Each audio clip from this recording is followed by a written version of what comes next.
There are still going to be a lot of questions, a lot of issues still to be worked out. Lawyers, property managers, and landlords are all sorting through these issues. And so between now and the end of the year, there's going to be some updates on this topic. And the topic, of course, is California rent control. The governor has signed a piece of legislation that's been commonly and popularly referred to as AB 1482. AB 1482 is California's new rent control law. It's probably the beginning of what will be a process over the next couple of years to implement rent control here in California. So let me tell you what we're going to do today. I'm going to just walk you through the highlights of the law. There's going to be a lot of questions. I'm happy to have you email me those questions. In the next few rants in our newsletter, we'll try to answer as many of them as we can. We're also talking about doing a live rant toward the end of the year, and maybe we can pick some of that up then. I want you to also understand that in addition to rent control, the legislature's been busy in other issues I'm not going to cover today. First of all, we have a new statute that says that Section 8 housing cannot be discriminated against if the tenant otherwise is able to rent the property by using Section 8 vouchers. Then that is something you can no longer discriminate against. Additionally, if you are renting to a person who is active military, as that's defined in the statute, you can only charge a 1-month security deposit instead of the typical 2. I also want you to be aware that the Fair Housing Council has formally approved and will have ready for the January 1st date new housing regulations. There's about 50 pages of regulations. We'll be covering that some other time.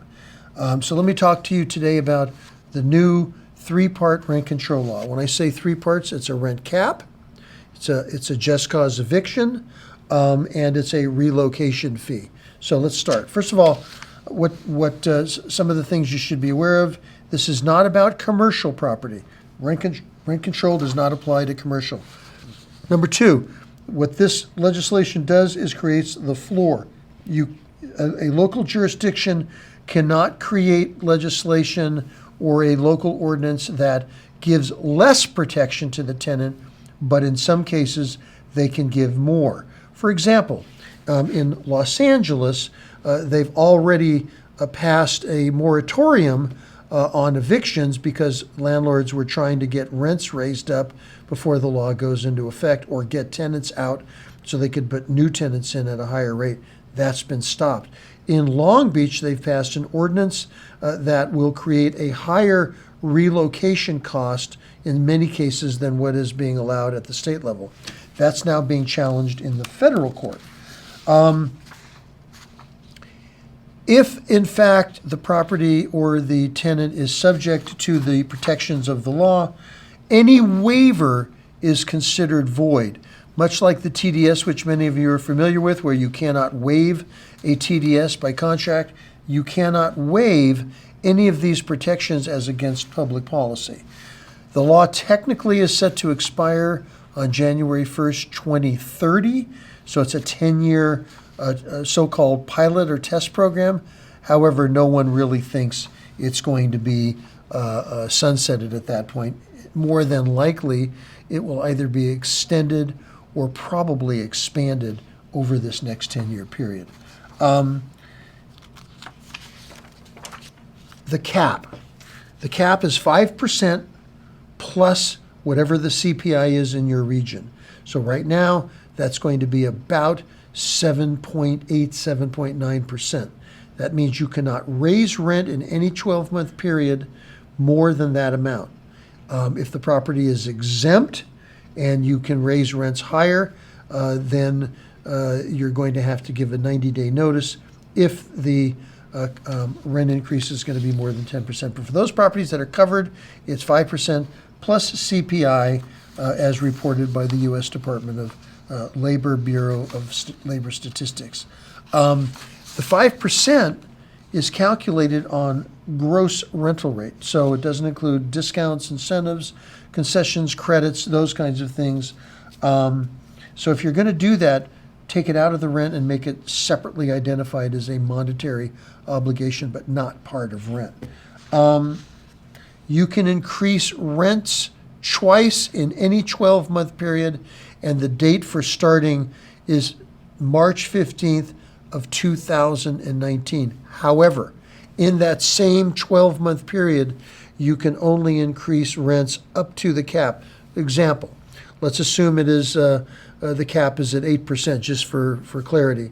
You could raise the rents in 6 months, 4%, and again, 4%, but you cannot exceed in any 12-month period whatever the cap is in your area. There is a retroactive provision in the law. As you can imagine, a lot of landlords were getting the sense that the legislature was going to institute rent control, and so people started raising their rents. Some lady told me this morning at a program that we did that she raised the rents by 20%.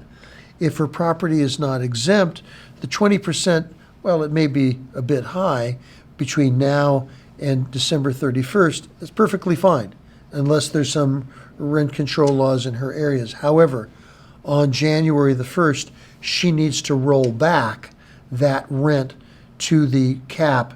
So she's going to have to basically discount whatever the rent was that she negotiated this year back to a roughly 12% discount.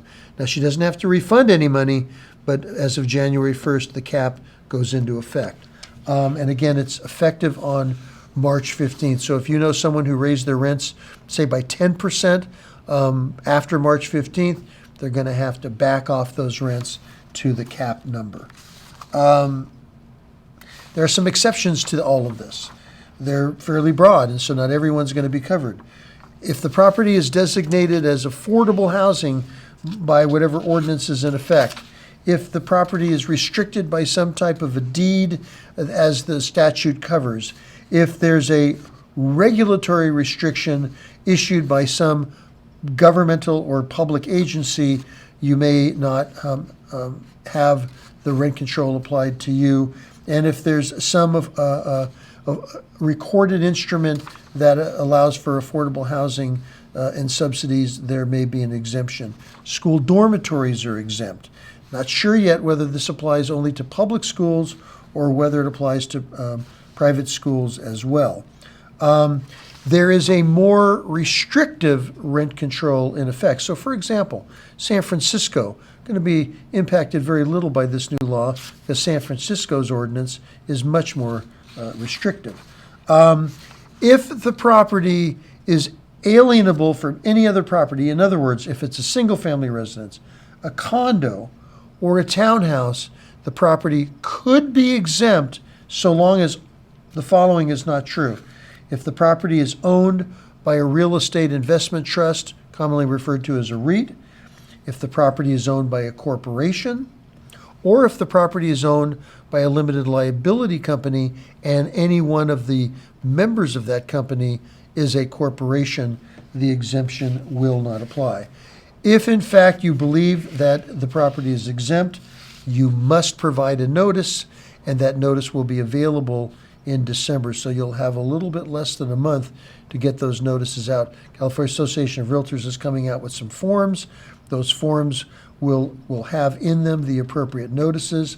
You should use those forms when they do come out as an addendum to whatever lease you have in effect now. It only applies to tenants who have resided in the property for more than 12 months lawfully. So there's been some questions raised which need to get answered between now and January 1st as to what happens if, for example, I'm renting to a couple or a family and they bring in other people to live with them. So what is just cause eviction? First of all, again, it only applies to tenants that have been in the property for more than 12 months. You cannot terminate a tenancy that is in a covered property, so clearly apartment buildings, properties with more than 4 units, all of those, if the A tenant has been in the property and there is no cause for eviction. A just cause must exist. Now, just cause, there are several different kinds. First of all, if it's curable, then you must allow the tenant to cure. Typical example is I fall behind in my rent. You give me a notice to pay the rent. I pay the rent within that 3-day notice period, plus weekends and holidays. I'm fine, I've cured. Or if I've somehow breached another aspect of the lease agreement, you have to give me an opportunity to cure. Strong suggestion, use the CAR forms for all of this. The staff at CAR's done a bang-up job, worked very hard to make sure that all of their forms comply. So the pay rent or quit form, the perform a covenant or cure form, the notice to quit without being able to cure form, and notice of tenancy forms are all excellent and will probably receive some revision between now and the December rollout of all the new forms. So what does at fault mean?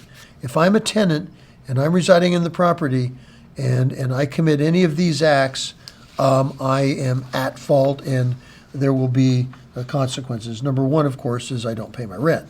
If I don't pay my rent, you give me the notice to pay rent or quit, and I still don't pay my rent, there is that's considered an at-fault eviction. If I breach the lease in some other way, I don't perform something, I don't maintain the property, I allow trash to build up, whatever it might be, you give me a notice to cure. If I don't cure within time, I'm going to get evicted. If I commit a nuisance, whatever that might be, their nuisances are very difficult sometimes to define, but assuming that I fall within the statutory definition of a nuisance, I can be kicked out. I commit criminal activity. I start selling drugs out of my house, or I start growing marijuana inappropriately, or I run a gambling facility or some other type of facility in my property that is against the law, that is grounds for a no-fault eviction. So any unlawful use of the property could be a problem. If the landlord wants to come into the property pursuant to the terms of the lease or to fix something and they've given the proper notice and you don't let them in, that's actually grounds now for eviction. If I commit waste, if I attempt to assign or sublease property without the landlord's consent, that could be grounds. If I refuse to sign or renew a lease with the proper language that's going to be coming out in all the new forms in December of 2019, then that could be grounds for eviction. If I'm in the property because of a job that I have, for example, I'm in the property as an employee and I don't vacate, that's grounds. And if I agree to surrender and then don't. Now, no fault means the property is owner occupied, the property is being withdrawn from the market. So if I'm an owner and I'm going to sell my house to someone who is going to occupy it, or I'm going to move into it myself, that's considered a no-fault eviction, and I will tell you the consequences in a second. If I need to do some substantial remodeling, termites, the roof is collapsing, whatever it might be, going to be a little iffy sometimes. There's going to be a lot of litigation, I suspect, but I can move my tenant out for that. And if I'm given some type of a court order, I can vacate the property if the court order requires that. If those four situations and some other situations exist, I must provide the tenant with a minimum of 1 month's free rent. I have to give them a notice, which the forms will contain, or I need to give them a credit. And I can do that at the appropriate time. I've got to give at least a 15 days notice of within 15 days of telling the tenant that they have to vacate, how they're to get paid. So bottom line is, if you're selling your unexempted property and the new owner intends to occupy, you need to provide a notification to the tenant within 15 days of the notice to vacate as to how they're going to get their 1 month's free rent. And that's the floor. In some cities, it will be more. That's going to be something that your government affairs directors will keep a very close eye on to see if any ordinances are suggested in some of those cities that might want to do more. As I mentioned, Long Beach is already one of those cities.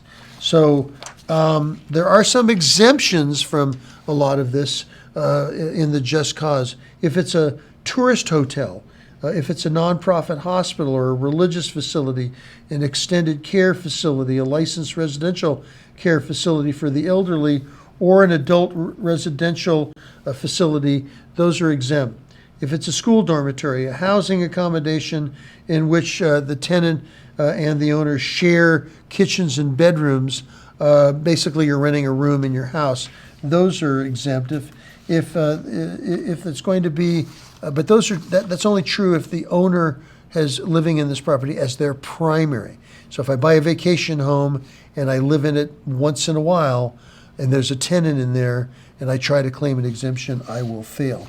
If it's a duplex and the owner occupies one of the units, or a triplex, or something along those lines, the unit must be occupied by the owner at all times. Property that is older than 15 years is not exempt, but new property is exempt under very limited circumstances. The property cannot be older than 15 years, and 15 years is measured from the date of the certificate of occupancy. Again, as I mentioned, in the new forms coming out in December, there will be the proper notices in the rent cap and just cause eviction forms. There will be notices that will be required to be delivered no later than July 1st of 2020. But obviously, if you're intending to move someone out before then, you need to comply. Because these are leases, if you negotiate a contract in Spanish or some of the Chinese languages or some other languages, I believe there's a total of 6, you're going to have to provide the proper notices in the proper language. Strong suggestions is that between now and January the 1st, you take a look at all your leases, make sure they're compliant. If you raise the rents after March 15th, calculate whether or not you raised it by more than the cap, because if you did on January 1st, you need to give a notice before then, but you need to give a notice that the rent's going to be scaled back to the cap rate. Use the forms. Make sure you understand that the Consumer Price Index is locally. Now that usually goes from April to April, so what's ever in effect today for your region will be what's in effect on January the 1st, but that might change again in April, so you need to stay on top of that. Make sure you understand what the gross rent is. I'm going to assume most residential properties are not triple net, and therefore you need to know what the gross amount is, because that is what you're going to base the cap on. Take a look at all your leases, all your practices, and make sure you understand compliance. Calculate rents and the CPI on a regular basis. Document your files very carefully. Make sure that if there's conversations, that those conversations regarding any concerns the tenant might express or any of their representatives are documented and then dealt with. And then just think through, talk to your lawyers, and figure out how you're going to deal with this. I believe that between now and the next couple of years, we're going to see some changes to this law, probably expand it, unless the legislature changes or the governor changes, and apparently in talking to some of the people in the know, not much chance of that happening right now. So this law is going to be very important. Also keep in mind that this is in addition to the Section 8 law, the new service member protections, and all of the new fair housing laws, which I'll cover in the next rant. So for now, it's a lot to digest. There'll be more. CAR has a really great Q&A they've come up with. Strongly urge you read it. We're going to do a newsletter of some of the ambiguities that have come up.